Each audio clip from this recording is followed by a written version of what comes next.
On March 13th, 1881, Tsar Alexander II of Russia was making his afternoon commute to the Mikhailovsky Manege when a bomb exploded, damaging the carriage and injuring several nearby pedestrians, including a 14-year-old delivery boy.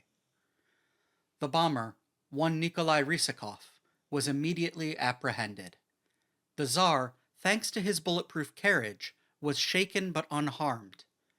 Wanting to confront the assassin, inspect the damage, and check on the civilians, Tsar Alexander exited the carriage, against the recommendation of his guards.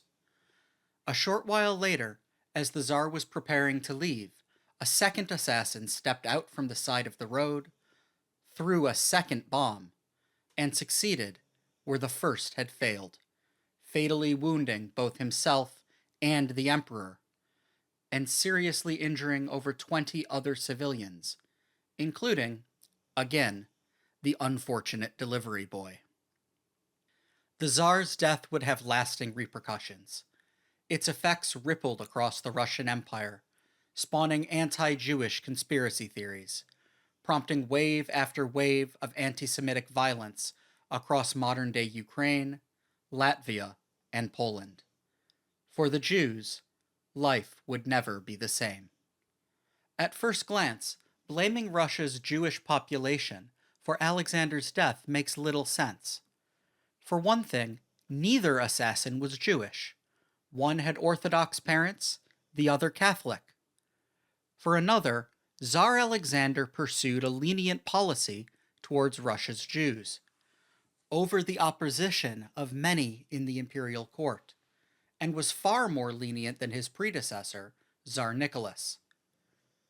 The lack of any immediate connection or clear motive prompted many to suggest that the pogroms of 1881 to 1882 were the result of a coordinated campaign at the highest levels of the Russian government, orchestrated by opportunistic anti-Semites looking for an excuse to make scapegoats out of the Jewish people. A growing number of contemporary historians disagree. There is too little documentary evidence to suggest an organized conspiracy, though there is evidence of anti-Semitic local officials turning a blind eye to anti-Jewish violence. Instead, what seems to have happened is that a wave of partisan violence between conservative, Tsarist imperials and a melange of populist anti-Tsarist revolutionaries rapidly escalated into targeted anti-Semitic pogroms that spread with unemployed railway workers traveling from town to town in search of jobs. But why did a wave of partisan violence rapidly turn anti-Semitic? Historians have pointed to major changes in the social and economic fabric of Russian society under Tsar Alexander. Like his predecessor Nicholas, Alexander wanted to encourage Jewish assimilation into Orthodox Russian culture. That was where the similarity ended, however, as their methods were distinctly different. Nicholas preferred to use military conscription as a tool of conversion and assimilation, as well as encouraging the secular education of Jewish children, both in civilian and military schools. The approach backfired, further alienating the Jewish population from Russian society. Alexander took a different approach. Where Nicholas attempted to coerce children into Christianity, Alexander tried to encourage adults to leave the shtetl. He opened up professional education to Jews and allowed them to move outside the Pale of Settlement. At the same time, he pushed to modernize Russia's economy, promoting industrialization and railroad infrastructure. The result was the re-emergence of a Jewish professional class. Owing to higher-than-average literacy rates, Jews pursued higher education at a disproportionate rate. They also capitalized on international commercial connections with Jewish enclaves in Central and Western Europe and the Ottoman Empire. The result was that many Jews under Alexander enjoyed significant commercial and academic success. Jews' newfound success fostered jealousy from the rest of society. In elite circles, there was jealousy of their external contacts, ironically the result of centuries of restrictions on where and how Jews could build communities. There was also political suspicion, in the form of early conspiracist worries, as the predominant financial family in Western Europe was the House of Rothschild, a Jewish banking family whose prominent members had recently been elevated to the nobility in many of Russia's political adversaries, including Austria and England. Making matters worse, by 1881, jobs constructing Russian railroads had begun to disappear. The result was a mass of unemployed, young, male, Orthodox Christian day laborers who traveled the railroads from town to town in search of work. Many of these rail workers were heavy drinkers, which only served to exacerbate an already fragile situation. At the time, liquor distribution was controlled by a government monopoly, and the majority of liquor leases in modern day Ukraine, Poland, Lithuania, and Latvia were held by Jewish town merchants. Jews also held a disproportionate number of jobs as grain merchants and moneylenders, owing to centuries of government policies restricting their access to many professions. The result was a powder keg of resentment, and the Tsar's assassination was the spark that lit the fuse. Farmers and industrial laborers, angry at high grain prices in the wake of the Tsar's assassination, took out their frustrations on a convenient target unlikely to fight back: local Jewish merchant communities. Evidence shows that the more Jewish grain merchants and moneylenders a region had, the more likely it was to suffer a pogrom. Encouraged by jealous local officials and reactionary nationalist social clubs, violence spread across the Western Russian Empire, beginning in Kiev and Odessa and spreading along the railroads to smaller cities and towns. All told, there were more than 200 anti-Semitic pogroms from 1881 to 1882. Twisting the knife, as the pogroms gradually faded in the spring of 1882, the new Tsar Alexander III blamed the Jewish victims themselves for the violence. The result was the enactment of the May Laws, officially called the Temporary Regulations Regarding the Jews, which effectively ended all of the rights Jews had earned under Alexander II. Jews were forbidden from settling outside the shtetls of the Pale, forbidden from owning property, and forbidden from conducting business on Sundays and Christian holidays. While theoretically a temporary measure, the laws would continue for more than 30 years and were repeatedly expanded, with the imposition of educational quotas, restrictions on licenses for Jewish lawyers and doctors, the revocation of the right to sell alcohol, and ultimately, in 1891, the deportation of 200,000 Jewish residents of Moscow to the Pale of Settlement. It wasn't until the Bolshevik Revolution of 1917 overthrew the monarchy that the May Laws were eventually revoked. As the economist Albert Hirschman has argued, faced with oppression and a rapid deterioration of status, people will cease to be loyal to an organization. In such a situation, they have two real options: to seek to exit the system or to raise their voices in opposition to the current regime. Faced with the twin prongs of the pogroms and the May Laws, Jews opted for both options in large numbers. The result was twofold: the sudden and dramatic upswing in Jewish participation in leftist revolutionary movements, and the dramatic increase in emigration of Jews from the Russian Empire, primarily to the United States. Many later prominent Jewish socialists, including Rosa Luxemburg and Leon Trotsky, were young children during the first wave of pogroms. Jewish emigration was an even clearer trend. According to historian Rhoda Lewin, between the start of the pogroms in 1881 and 1924, 2.8 million Jews emigrated to the United States, and 1.7 million settled in New York City alone. One movement emerged that combined both impulses. The end of the 1881 pogroms marks the first real emergence of political Zionism. No individual symbolizes the shift from loyalty and assimilation to exit and criticism as clearly as Leon Pinsker. In his early life, Pinsker had the benefit of a secular Russian education and was a major proponent of assimilation into Russian society. A doctor at a major hospital, he also wrote for Russian language Jewish weeklies, arguing for the widespread Jewish adoption of Russian over Yiddish as part of a path to assimilation. Tsar Alexander's assassination served as Pinsker's awakening. In a darkly ironic twist of fate, the Tsar had just allowed the discussion of a liberal constitution by the Council of Ministers. Historians disagree about the likelihood of a constitution being adopted, but regardless, Alexander's assassination put the nail in the coffin to the liberalization of Russia. Deeply disillusioned with assimilationism, in 1882, Pinsker penned his signature work, Auto-Emancipation. The core challenge facing the Jewish people lay in the fact that they were eternally alien to the nations in which they lived.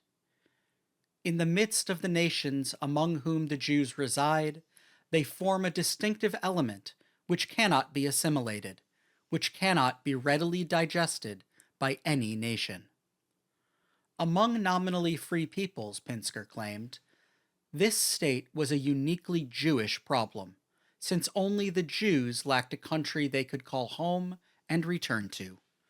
As a result, they had no recourse to international treaties, and unlike a resident foreigner who could lay claim to being a guest of their new nation, Jews were not guests, but rather perpetual beggars. Worse, they could not take effective legal action to protect themselves, as they had no government dedicated to their protection.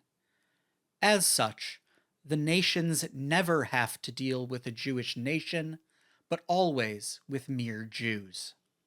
The only remedy, as Pinsker saw it, was to form a Jewish nation and to act quickly to capitalize on the international goodwill generated by the pogroms.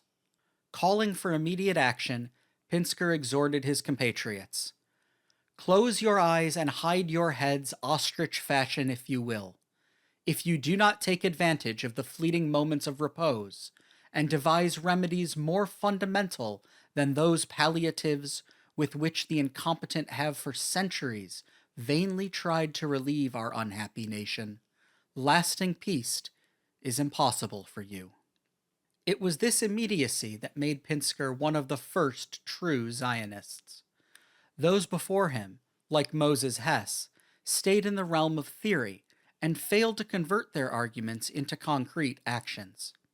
Pinsker followed through, becoming the first chairman of Hovevi Zion in 1884, and dedicating the remainder of his life to building an organization that could advocate for a national Jewish home. Like all new social movements, early Zionism remained relatively small in scale and included significant diversity of opinion about the movement's goals. It faced significant funding constraints, even after the president, Rabbi Samuel Mohilever, convinced Baron Edmund James de Rothschild to lend his support. Furthermore, there were two major ideological divisions within the movement. The first was between an Orthodox religious Zionist wing, led by Rabbi Mohilever, and a secular reformist wing, led by Pinsker and Moshe Leib Lilienblum, a prominent member of the Russian Haskalah. On this axis, the Orthodox remained in the minority, as most Orthodox rabbis viewed Zionism with deep skepticism, and interpreted the Talmud as prohibiting the establishment of a Jewish state in Palestine. The second division within the movement was about location. Where should a Jewish home be established? Here, the division was between Palestine-only advocates, including both Lilienblum and Mohilever, and those who were neutral about where the new state would be founded, including Pinsker. The division was significant and reflected contrasting views on the causes of anti-Semitism. Pinsker, who was in the minority, was neutral about location because he viewed the problem of anti-Semitism as principally one about international law, since the Jews' lack of a nation rendered them perpetually alien wherever they resided. Without the security of a formal nation, Jews had no legal or diplomatic recourse with which to escape persecution.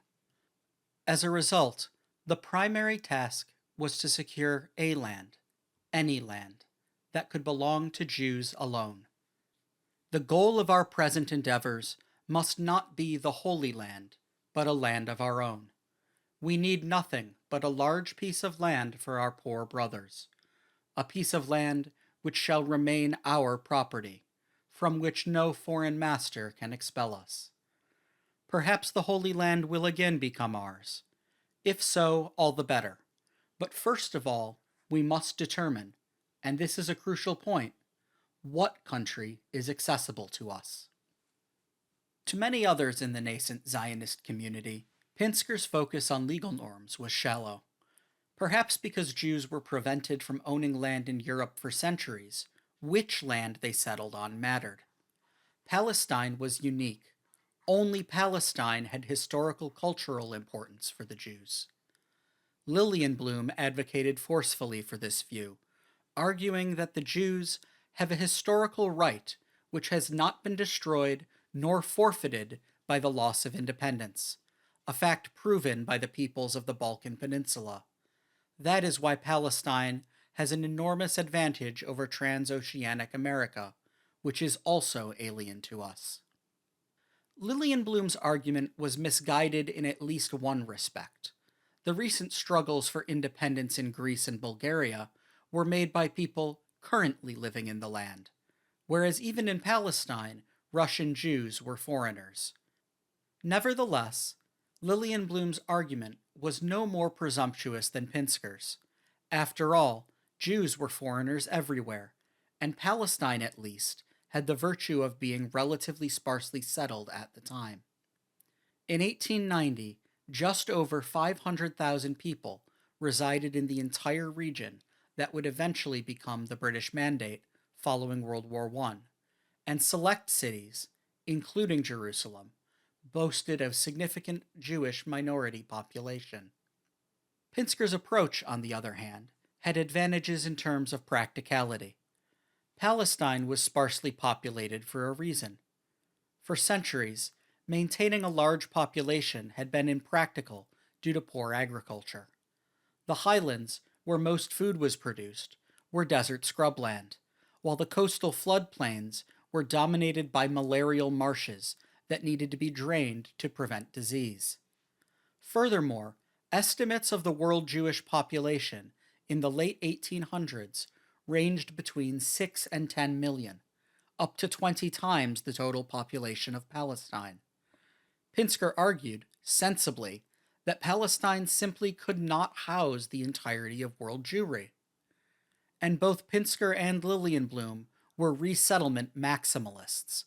They believed the entirety of the Jewish population should move to a Jewish nation, because only then would they be safe. The issue was so important that in response to many criticisms, Pinsker included a statement about it in his will. Since the Holy Land cannot be a physical center, except for very few of our Jewish brethren, it would be far better for us to divide the work of national revival into two, with Palestine as our national spiritual center and Argentina as our cultural physical center.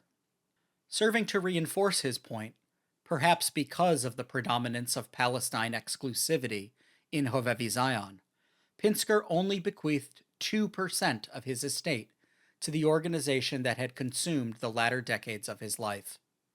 Despite the disagreements within the Zionist movement, by the 1880s, one thing was clear. Jews' safety in Central and Eastern Europe was precarious, and the Jewish population became increasingly desperate. It was this desperation that fertilized the growing Zionist movement, and as the 19th century came to a close, the movement would continue to grow. Ultimately, many Jews came to the same eerily prescient conclusion as Lilienblum. There are three paths open to us. First, to remain in our present state, to be oppressed forever, to be gypsies, to face the prospect of various pogroms and not be safe even against a major Holocaust.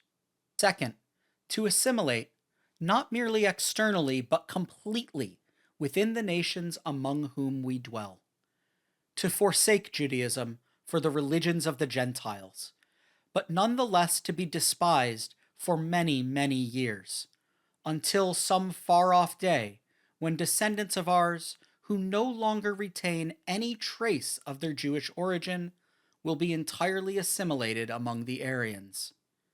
Third, to initiate our efforts for the renaissance of Israel in the land of its forefathers, where in the next few generations may attain, to the fullest extent, a normal, national life. Make your choice. Thanks for watching. If you enjoyed this video, please consider hitting the like and subscribe buttons. It really helps out the channel. And if you want to learn more, check out our other videos on screen now.